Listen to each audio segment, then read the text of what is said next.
സദസ്സിന് വന്ദനം. ഞാൻ ശിവാനി രതീഷ്. ഞാൻ ഇവിടെ പറയുമ്പോൾ കൊച്ചു കഥയാണ്. കഥയുടെ പേര് തത്തമ്മയും പൂച്ചമ്മയും. ഒരിടത്തൊരിടത്ത് ഒരു തത്തമ്മയും പൂച്ചമ്മയും ഉണ്ടായിരുന്നു. അവർ നല്ല ചങ്ങാതിമാരായിരുന്നു. ഒരു ദിവസം പൂച്ചമ്മ പറഞ്ഞു, നമുക്കൊന്ന് ചന്തയിൽ പോയാലോ? തത്തമ്മ സമ്മതിച്ചു. അങ്ങനെ അവർ ഒരുങ്ങി പുഴക്കരയിലെത്തി. പുഴ കടന്നു വേണം അക്കരെ എത്താൻ. അവർ തോണിക്കാരനെ വിളിച്ചു.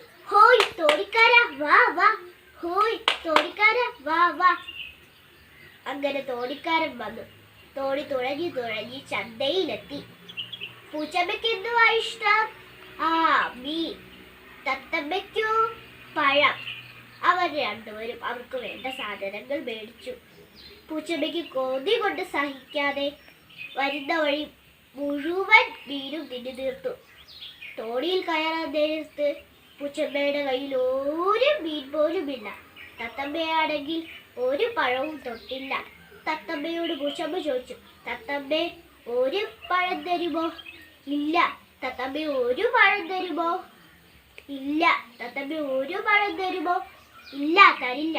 പൂച്ചമ്മയ്ക്ക് ദേഷ്യം വന്നു. പൂച്ചമ്മ വള്ളം കമത്തി. പൂച്ചമ്മ വെള്ളത്തിൽ വീട് തത്തമ്മ പഴവും കൊത്തി പറന്നുപോയി. കൂട്ടുകാരെ, ഇപ്പോൾ മനസ്സിലായില്ലേ?